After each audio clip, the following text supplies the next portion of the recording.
Hey, Matt Sitter here, CEO of AFN. At AFN, one of our fundamental beliefs is that change is where opportunity happens. And the best way to find opportunity in change is a network that is diverse in experience, expertise, and perspective. And as part of what we do with AFN, we like to talk to our members about things that are going on within their organizations. One of the things that we have seen of late is just an explosion in the number of female founded businesses that are out there. According to a Gusto survey, in 2021, 49% of new businesses were founded by women, which is amazing and really great to see. And we actually have been reflecting that in AFN with the number of our members that are women as well. So really exciting to see that shift that's out there. By the way, it was just 28% in 2019. So really big shift. I think part of that has to do with just changes that people had during the pandemic, but there's a huge increase, as we will see by talking to Jill and Cadie today, in the range of the types and formats of businesses that are out there, which I believe increases the amount of flexibility in, who can be a founder. Today, what we're going to be talking about is authentic leadership and workplace well-being, and we've got Jill Blankenship and Cadie Hopkins with us.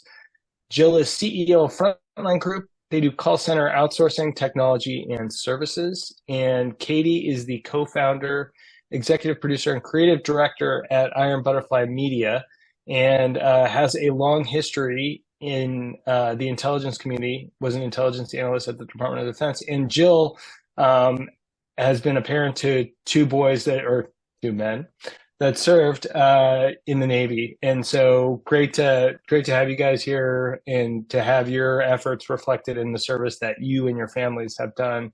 But really excited to talk today. So just maybe to get started on authentic leadership, I'm interested in how you define that, because it is a buzzword that people have out there. Cadie, maybe we can go to you first. Like, what would you say is the definition that you take of authentic leadership? Yeah. Wow, Matt, really, really easy question to start. I think I You're would say, welcome. I think I would have to say, like, authentic leadership to me is in some ways more of a feeling that's created than like a set of actions. I think to me, authentic leadership is when I feel like I can operate in a space and not have to limit myself in some way. Like, I think people are just naturally eccentric. Like, people have edges, people have things that don't fit neatly into systems at times. And I think when we are able to operate in a space that like honors those eccentricities versus tries to like shave them off, I think we can create organizations that are like really creative and really innovative and creating new things versus just kind of delivering against old paradigms. Awesome. Jill, Yeah, that what was would you add that to that? beautiful, Cadie. And I definitely agree. It's that authenticity of self. And so being able to be yourself, express yourself, and creating the culture and the environment to be able to do that, I think is the key. Again, it's identifying and working together in that collaboration, but it's setting that example, I think, as far as a leader, of being real, being yourself, making mistakes, being curious. All those things represent authenticity to me. Okay, so we're talking about making sure the real you is out there. I love what you were saying, Cadie, in terms of, hey, everyone's got their own eccentricities, all that stuff. That's great to see. Jill, when we're thinking about this, when we're thinking about who you are, how is your organization a reflection of you? I have to set the stage for that. So I have to let them know who I am. Am I still on? I think. Yeah, you're still here. Okay. Yeah, so I think it's for me, being the ability to share who I am right? And not just who I think I should be in the role I'm in. But again, it's allowing people to have those conversations, to have that open door, to be able to ask the questions that I think will allow me to see those edges. I mean, I have many great stories, but it's like some of the employees that may come in one role, and then by having those conversations, seeing what their skill set is, they may end up in a different role. So I think that's something that I'm proud that we can do internally, because we have so many different kind of roles that people can be in with Frontline, that being able to see that and see people grow within the company because they are able to be authentic and show their true self, and us being open to that allows those things to happen. Okay, so, open environment, you want to be able to help people figure out where they can succeed regardless of the role they came in at. How are we helping to realize their potential? Yes. One of the things that is always present with you, Jill, I think, is your energy that you bring into, every conversation that you're in, every interaction that you have. How's that reflected in Frontline? That's interesting. And I don't know if I've looked at it from that point of view before. I guess that energy is really just what it's just part of me, right? So that's just who I am, and I'm able to kind of exude that in where I show up. But that's pretty consistent throughout. And so maybe by other people seeing that, they're encouraged to at least have that freedom to be whatever their energy is that they come in with. That we can focus on that. When I like to focus on that, I don't focus on myself very much. All right. No, I understand what you're saying. Cadie, how do you think Iron Butterfly reflects who you are? Yeah, I think as I was listening to Jill's answers, one of the things I was reflecting on is, as part of AFN, we obviously get to meet CEOs and leaders from other companies. Some of those CEOs and leaders have created their companies, and some of them haven't. And I think maybe authentic leadership might actually look a little different in both of those cases. And I think my answer to this question, Matt, would actually change if I had been a founder or not. So I think because Megan and I co-founded Iron Butterfly and like literally started with a blank slate, I don't think we could escape the possibility that Iron Butterfly would reflect who we are, because you create, like, you are the seed of that. So I think in many ways, like, Iron Butterfly is very much a reflection of both of us. I think probably the area, at least that pops into my head, where I see that most strongly is in the values that we have of our company. So we always talk about, like, our values are a little radical and like sometimes make people a little uncomfortable because you don't see them on many company websites. They are authenticity, belief, and love. And so authenticity, I think, in many ways, like, is a reflection of both Megan and I, because it's just what we value so strongly. Like, we've basically built a company around a storytelling business that invites women to come be like their most authentic selves. And particularly because we've started in the intelligence community, that's interesting because these are women who have literally never shared their story, right? Like, they've never had the space to be their most authentic self. Belief, because particularly in the intelligence community, like, the world it can be a bleak place. Like, it can be hard, and like there's pain every day, right? In all corners of the world. But like, we have to believe that change is possible, and that, like, we can be part of that change.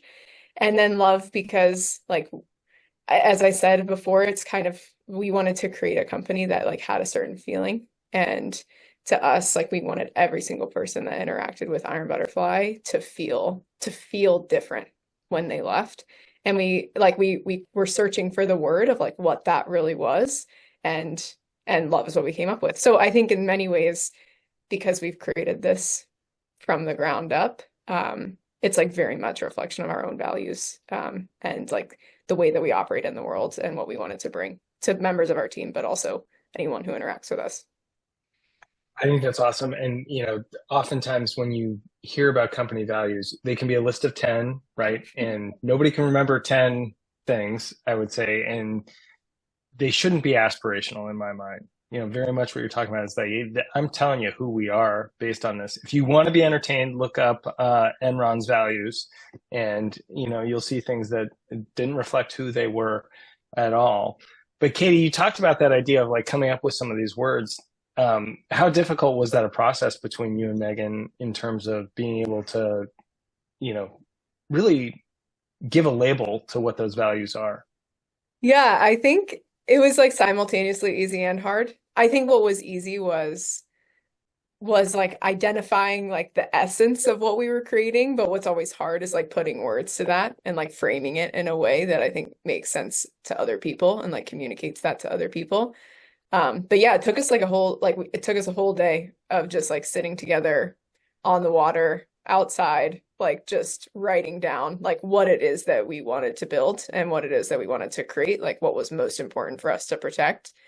And then we came up with those three. So by the end, it like felt super obvious, which is why I said it kind of felt easy. But I think the process itself was pretty hard. And I think we're continuously like defining what those things actually mean. Like those are kind of the cornerstones, but like there's a lot of ambiguity and like things come up all the time. So I think it's like figuring out the contours of those is like a persistent challenge.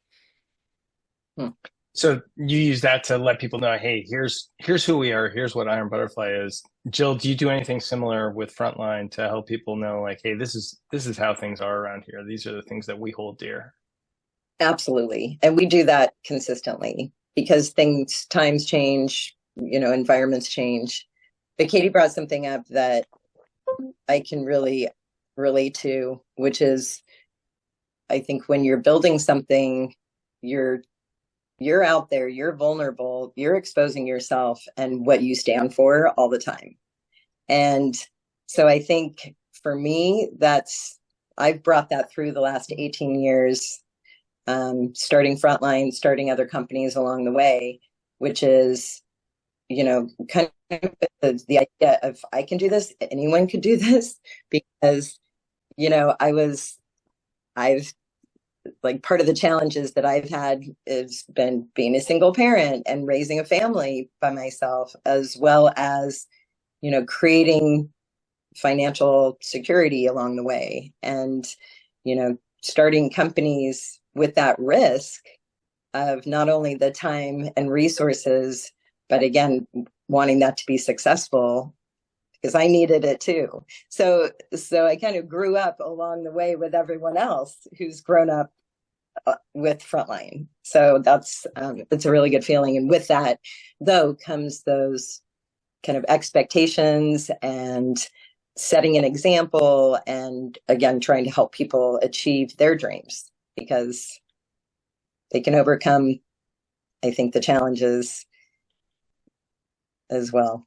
But I think that's great in terms of the perspective that you bring around that, because everyone's favorite topic is themselves, right? And so if we're talking about the employees, it's like, hey, what's in this for me? Well, you get to see this example, this shining example of what's possible out there. yeah. Jill, as we're thinking about what the workplace looks like for you all, and workplace well-being is part of what we want to talk about, is how we are actually making sure that employees can perform to their best ability. Call centers have super high turnover, notoriously high turnover. And so that's a challenge that you've got. And I know you've got both the services and the technology side that you do. But what's it mean to prioritize workplace well-being with that group? Like, how do you make sure that they can feel comfortable and confident in an environment that typically is high turnover? I'm going to add another caveat to that, which is they all work remotely. So yeah. It's definitely a challenge to how can we understand what our employees are going through, because their situations are all different. We hire in 16 different states. Again, where people live and where their home office is very different. No one is exactly the same. Obviously, we have some core requirements that we have, but every environment's going to be different. What's really interesting, and we do use the applications like Teams, Zoom, like we use those to communicate, to see each other, to talk to each other. But that challenge of not being able to walk down the hall and talk to somebody or see them and see how they're doing. We did have, just as far as the health side goes, we had 2 major incidents this year where we had employees who actually had heart attacks at work while they were working, while they were on calls. That was like a good thing because they were on calls. We were able to identify that there was an issue with the agent and we were able to get help to them right away. So, I mean, thank goodness they were like good endings, but very scary situations because they're so far away and you can't really do anything. You have to rely on resources to come and assist that you don't have control over. So health, the health and wellness of our employees is very important, and we can't meet the needs of everyone, but being able to, again, put into our culture, train with our managers and our supervisors to check on, ask questions, have those face-to-face conversations, offer, different programs that we have, either that we can emphasize health and wellness. And again, having that out there, having the engagement, having the awareness out there, those are things that we are constantly doing. I'm sure that is a high adventure situation when you've got employees that are in a life-threatening situation while they're at work for you. And post the issue, how did the rest of the employees react to hearing about what happened? Scary. And interestingly enough, what I have found too, with how we allow employees to communicate with each other, like we have special group chats, and some of the agents take very high stressful calls, and we have more of an open Zoom that they can jump into and talk to their supervisor and vent, or even talk through that, what that call was about, because people are emotionally vested in whom they work with, whether they know them, they see them, or they're just there with them, on a day-to-day basis. Like that connection, those connections are really deep, and people care for each other. And I think that's what I saw with the responses, and really people, it's scary. Kind of also hits home, right? Because it really could be anyone that has that situation, and what do we do? And so again, making that awareness, making sure people know what to do, who to call, who are those emergency contacts, like those kind of things are just part of our processes. Yeah, I mean, how we react in a crisis probably shows what our culture looks like more than anything else. And so that was, frightening. Bad situations come up, and so you had an opportunity to show to your employees what the company's really about. Absolutely, yeah. Cadie, I think within your experience, and I would say the impression that is given out there is the intelligence community, that type of work is always on, right? That you always got to be ready to go on it. And I would say that would be a difficult place to maintain balance. I'm curious as to how you think about the idea of balance when you were there, and what you took from that experience into Iron Butterfly. Yeah, absolutely. So it's interesting because I think in some ways, the intelligence community has some of the best work-life balance and the worst work-life balance, and I say the best because most of your work takes place inside a secure location. And so when you leave the office, you literally can't take your work home, right? And so, but I would say, even though you can't take your physical work home, like there is certainly like an emotional work that is taken home and like is not at all contained like to those secure environments. And in some ways can be even harder because you can't like just come home and like tell your spouse about everything that's happening, right? Or like the decisions that you're making, or like the crisis of the day, or so I think in some ways there are like a lot of boundaries that make it really challenging. I mean, just speaking from personal experience, I worked in the intelligence community during a global pandemic, right? And so it wasn't only that, like, there was this global crisis and all of these subsequent crises that kind of came up along the way over those couple of years, but also that my organization was trying to adapt to that crisis. Like, we couldn't work remotely like most other jobs, right? And so we had to go on weird shift schedules and like do all this because we had to be physically in the office, right? And so for an extended period of time, I was working from like 4 a.m. to noon. Like, that was my shift, and I was up early every day. And I think at the time I was very lucky because I was you know, in a relationship, but for all intents and purposes single, right? Like, I didn't have kids, I didn't have parents who I was caring for. And so for me, it was relatively easier than a lot of my colleagues who really struggled like in that space. Like, how do you you know, sit with your kids through online school if you're at work from 4 a.m. to noon, right? And they can't actually go into school.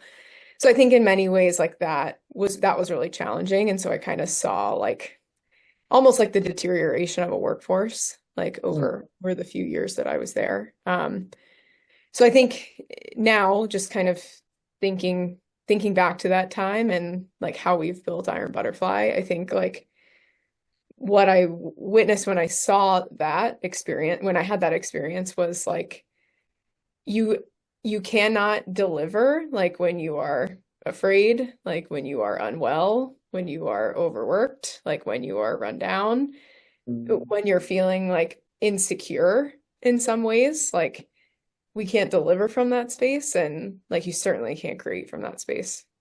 So I would say in Iron Butterfly, like we're a creative business. Like we have literally created a business that creates content, that has conversations, that's like constantly creating things that are new and attention grabbing in some way. And so I think we really can only do that when people are like, when they're in a space where they can be thoughtful, where they can be open, where they can be engaged, where they can be goofy. Like, those are all of the, like, we have to create an environment that allows that. So I think it was in many ways like seeing how the structure, like the hyperstructure of the environment that I was in, was breaking some people, and kind of trying to build an environment where people can be, I think, just a little bit more free. Yeah. Wow. Well, maybe, you know, leaders of organizations, leaders of companies that are out there who we work with at AFN, I would say we all bring stresses home with us. Is there anything that you did to be able to, you know, kind of flush out some of those things when you were leaving the office so that you could actually get some recovery time in for yourself? Yeah, it's a really good question. If I solved this problem, I think I'd probably be a billionaire. So needless to say, I'm not a billionaire, so I haven't exactly solved it yet. Work in progress. Yeah, work in progress. That's right. I think actually it's funny. The first thing that popped in my head was like having my passion projects was in some ways like that escape. So like we created Iron Butterfly when I was in that space, because I think I needed a way to see, like, needed something that we could continue to build together that like felt like the things that I was looking for in my job. Great. Jill, you know, as we're thinking about the workplace well-being side of things, just curious as to what are you hearing that employees are interested in having? What are folks asking for right now to make sure that, as Cadie was saying, that we can feel well so we can deliver? No, it's so important. And like, to be fair, it's got to start with the health and wellness of the leadership team, because it's an example, and that starts with me, right? So I do think that the feedback we're getting, because we actually just did a survey in March, is, and there's certain things that people are so appreciative for, that work-life balance. Having flexibility, the ability to work from home is huge. And having flex schedules, maybe an 8 to 12 and then a 6 to 10, whatever some of that flexibility allows for their schedule and our scheduling. And again, just, I think, knowing that there is acknowledgement, knowing that there is support and help out there for people who need it and who are looking for it. There is that fine line between, you can't really make people do things unless they want to do them. So again, being able to set those examples, have resources out there, have programs out there, and again, being available for people when they need you. Okay, so before we go to questions from everyone else, I want one last question from you guys is, how do you let the people in your organization know, whether they be your partner or employees, how do you let them know what they can expect from you? And Cadie, why don't we start with you? Is like, how do you let people know, like, what can you ask me to do? Yeah, I think like part of it is setting, like when you show up as yourself every day, you set a baseline expectation for like what it is that you're gonna bring. Like I feel like that's the single most helpful thing that like my teammates do, is like when you know someone's baseline, like someone's normal, it's very easy to see when they're not that. But I also think like part of that is creating a space, and I think Jill has said this multiple times in different ways, but where people can like almost express openly when they're not that way. Like, hey, I'm not at my best today. Or like, hey, like I'm gonna need to sit this one out. Or like I'm gonna need to, I might get emotional, like more emotional than I usually get, right? And like creating an environment where you don't have to show up the same way every day. And you can be communicative, I guess, about that.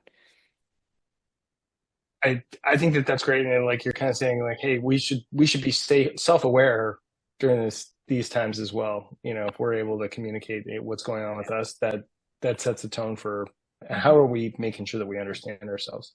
Mm-hmm. Jill, how do people know what to expect from you and what they can ask for from you? Yeah, I for me, they can expect consistency, actions speaking louder than words, kind of thing, where and part of that consistency is always reiterating those important pieces. It's got to be said more than 8,642 times. It's just got to completely be, part of that communication that we have, either on a weekly basis, on a daily basis, on a monthly basis. That consistency that creates trust, and it creates that comfort of being able to, even hard conversations. Nobody likes hard conversations, but we have to have them sometimes. And again, even allowing for that from my own voice, my own actions, which are, I'm not in a great space today. I'm going to need to move my meeting tomorrow. Like being able to take that accountability upon myself, setting those examples really is, to me, the best way that we can show how the culture of the company is. Awesome. Well, great conversation so far. So we will open it up to all the people who are on with us today. If you would like to ask a question, go for it. I know that Bridget, you put something into the chat here. How do you think about balancing execution with the level of support you are creating? And I'll read out what Bridget wrote. I agree and believe that holistically healthy teams do much better work and still find it hard sometimes to not over default to empathy rather than accountability. Any thoughts on how to navigate that balancing act? Jill, just got an enormous smile on your face, so we're going to go to you first. It's so hard. It's so hard to do. That balancing act is all over is all over the road, really, because it kind of goes like this. There's no real true balance because, and again, it's and Cadie's mentioned this before. Part of that is just trusting your gut instinct. You know, do I need to take more time with this? Do I need to be looking at this from a different point of view, different side of the box? Do I have all the information I need to be, you know, making decisions or supporting my team? So there's just always those constant questions, and for me that are always arising and allowing me to look at, are we doing the best that we can? What are we missing? You know, doing those kind of consistent checks, you know, where we need to hear from people and hear how they're doing, hear how we're doing. So it's just the balance word is really what brought the smile to my face, because I think we all strive for it, but it's hard to create that consistent balance because things are always changing.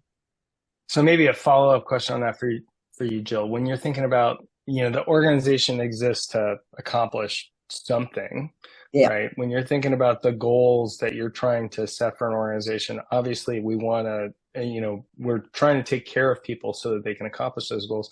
How do you set people up to understand what the goals are, and that they are capable of accomplishing them? Yeah, we use KPIs, key performance indicators, that we set together, you know, as a team, you know, with someone or with a group. And so and then we use kind of SMART goals to achieve that. So, so it's really kind of working together, right, to set that up. If that answers the question. Oh, that's great. Cadie, thinking about how you work to create that balance between, hey, we're trying to get something done, but we do want to share that we want to show that we care about people. How do you guys do that? How do you show what you want to get done? Yeah. I think in many ways, actually, Bridget, I'm like having flashbacks to our last AFN group about like when to let go of someone who has been consistently under delivering and like the difficulty in that. Because of exactly what you said, like kind of over indexing on the empathy and support and like trying to see people through hard times. I think like, and I think I might have said this in that conversation, but for me, the question is a lot of times not even necessarily about the person and the support that they need, but if I feel that I or we as an organization can actually provide that support. And like, so when I'm just thinking in the past of people that we've had who, you know, just have struggled with delivery, or maybe it's a crazy time in their life, or you know, a variety of other things. I think the first few steps are always that support and like, how can we support you? But I think the point where for me it becomes more about the delivery is just like, if I feel like I can't actually provide the support that they need for them to be successful, whether that's time or resources or like whatever the constraint might be. Yeah, I agree with you. I do think though the action part of it, because again, somebody could have the purest of intentions to do the right thing and to execute and to do their job. At the end of the day, if that delivery isn't done, and again, I try and not take it personally, which is kind of hard, you know, because you're like, but I really just need you to do this, and then we'd both be happy. But it's not that easy, unfortunately. And by having, again, taking some of that emotion out of it, having clear, you know, documentation and having those hard conversations, and then making sure that at least both people are in agreement to try something for the next 30 days, right? And again, putting some caps around how much time are you going to allow for things to change? Because at the end of the day, the business has to go on. And yes, we want to do everything that we can to make that connection with the employee and the business work. But sometimes it's better to release that person, so either they can go do something else that they enjoy as well. But then you can also, because other employees watch, they're seeing how you handle situations all the time. And so that's why that consistency comes in setting those goals together. If you're not achieving those goals together, that person you're working with isn't going to be surprised at the end of that time, 30 days, if it's working or if it's not working. And I think it's there's also a term called coaching up or coaching out. And it's, again, having that collaboration together to make sure that it's working for both parties, the employee and the business. I think that's important. Well, I think what's embedded here as well is risk. So if you're saying like, hey, we'll provide this sort of support to one person, you're obligating yourself to provide it to everyone. Yeah. And so can you do that? I think is an open question that's out there. Yeah. Other questions from folks who are on with us?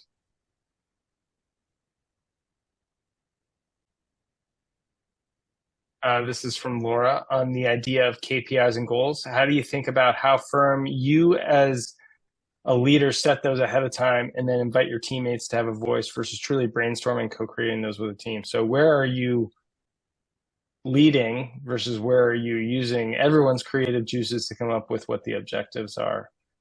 Cadie, let's go to you first on this one. Yeah, I think like there's probably going to be an unsatisfying answer, Laura, so sorry, but I think it just depends on the person. Like there are some people in our organization who are like truly practiced and have done this enough times that like they know what it takes to be successful. Whereas I think there are others who don't and who kind of seek more of that guidance. I think like the risk to not co-creating is that it feels like micromanaging or like top down and there's not buy-in. But the risk of it being bottom up is that like it doesn't actually connect to like the strategy and the objectives that you're trying to achieve. So I think like with our more kind of seasoned leaders, like co-creating always. But I think for those who may be like newer to the team or maybe haven't had as much of a chance to like prove that they can deliver and like build that trust, I think it probably is a bit more top down. Yeah. Do you think folks are self-aware? Go ahead, Jill. Sorry. No, I think to me that collaboration also allows accountability. And when people create their key performance indicators, they're part of that. And it allows them to own it, which I think helps that accountability. Like I created this is my role. I get it. And again, there's that level of trust between, hey, we need to tweak that KPI because that's not realistic, or this is what we found. Can we review these KPIs? Because after 90 days, we're really seeing this, and that. So it is that constant. It's not just set in stone. It is that ever moving, how can we get better? How can we do things better as a team? The ability to be able to change those things as they go along and to have reviews of them. Even our mission and vision statement, we review at least every year, sometimes a year and a half. But, it's like we have to look at it together as a company and as a team. Do we still own this? Are we still holding ourselves accountable for this? And I think that's really how I feel we've made the strongest connections with our teams is by allowing them to be part of those goals, setting those goals, writing out the documentation around that, working with their teams around it. So it's constantly kind of at every level. I mean, Jill, I think one of the things for your business, so it's a more mature business at this point. People know what business you're in. And so, people aren't saying, well, we should go and start, become a mail or flower business as well, or something like that, right? They're saying, hey, we're in the call center business here. Or There's industry. there's standards that we can pull up and kind of analyze and compare. And so that's always good information too. How self-aware do you think people are in terms of where they have the experience to be able to contribute strategically versus, taking the opportunities to learn? And I know there's a gray area here, but Jill, what do you think? How self-aware are people on that? That's a great question, Matt.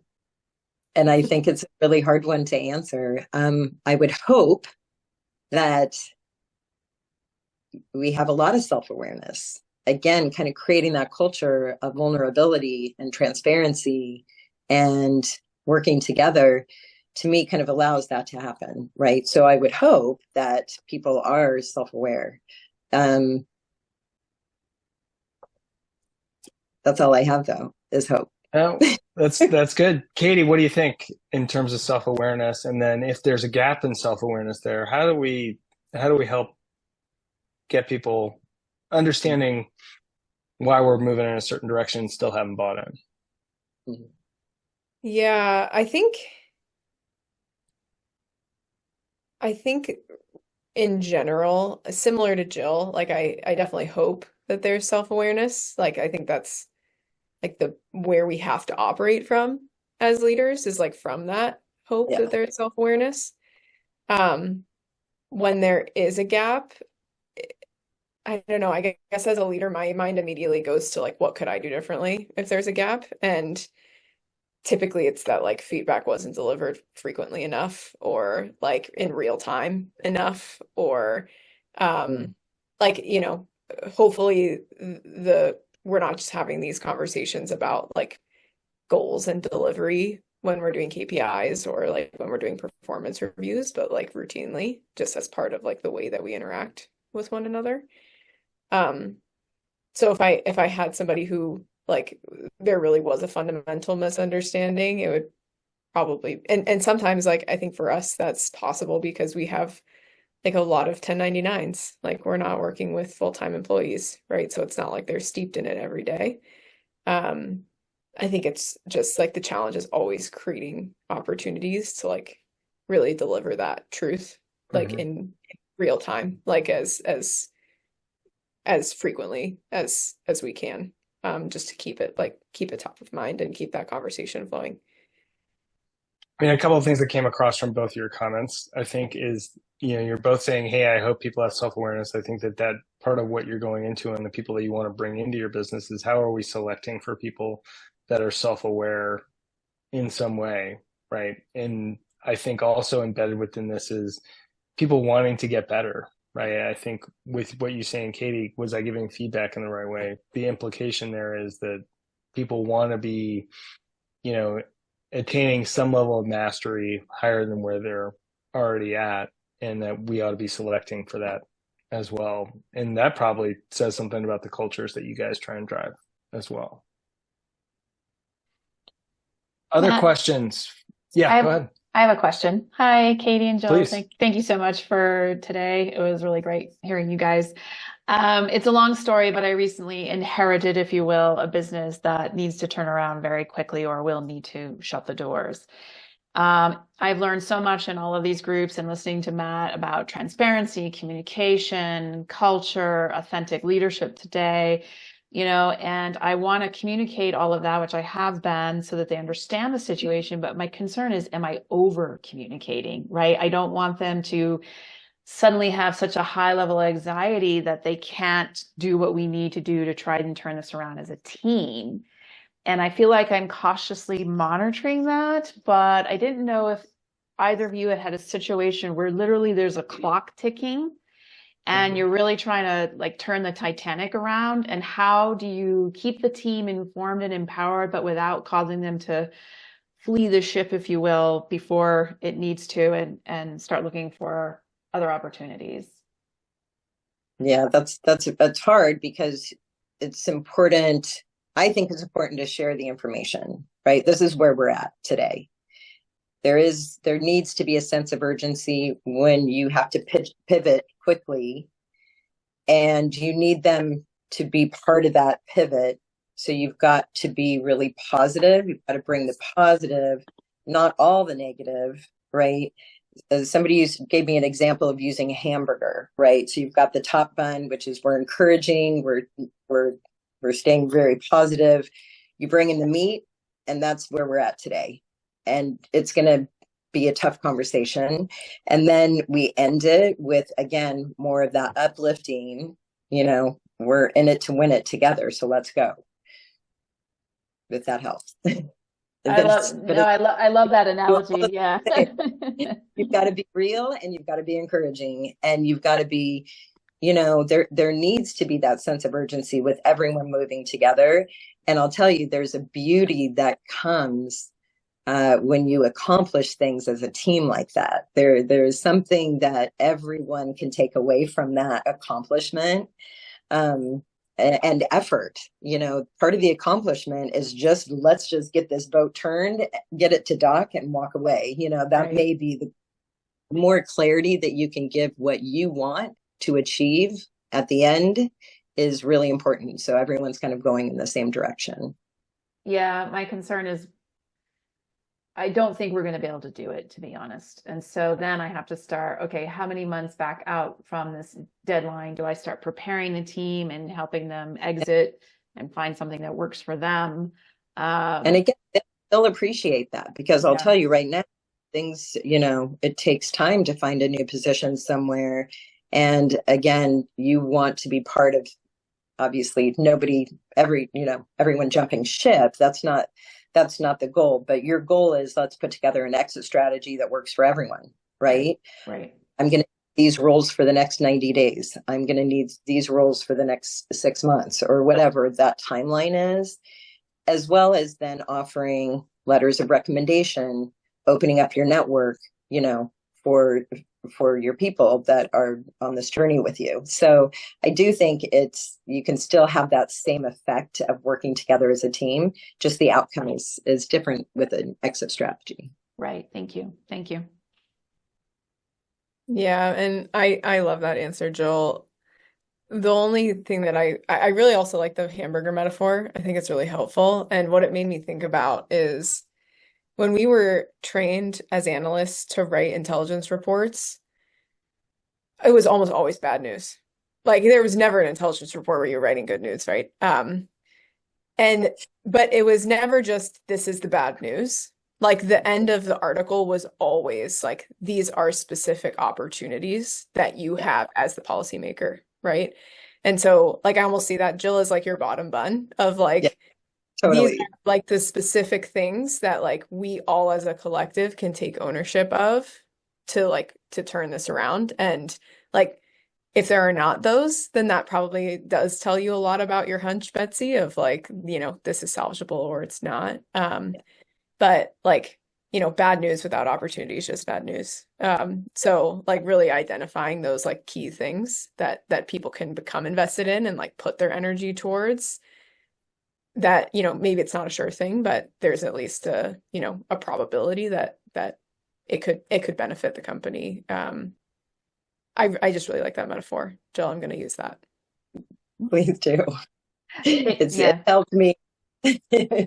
Well, thank you both. Thank you both. You just both validated some of the things I already have in place. And then moving towards this deadline, it's very stressful on my part. I feel responsible now for these folks, and I've only had them as my team for a month and a half. And you'll always feel that, that's real, and that's part of you. And again, that's that gratitude check of being able to have people around you that, are with you through this. And yeah, that's important. One of the things that struck me as both of you guys were talking was the obligation of the leader to provide vision out there of what can and will be, right? And saying like, hey, this is the way it is, but here's the future I'm going to help you envision, and we can help to accomplish that together. But I think that a big part of that bun or the hamburger analogy is like, hey, there's some view of the future that we can get to.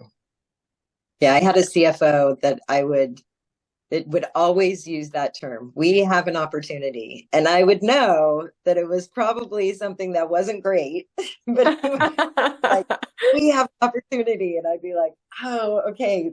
But it really did Another one. change the way that I looked at things. Like it automatically put a positive spin on it, right? Because it's something, it's an opportunity. We're going to be able to talk about it. We're going to be able to look at it. We're going to be able to analyze it. And I think that it really did change my way of thinking about problems, not necessarily, but any issues, right? That they're not always problems. Yeah. Well, and I think fundamental to this is like, hey, we want people to have a problem solving attitude in this? Yeah, right? absolutely. Using all the experience that are out there. Other questions from folks that are on?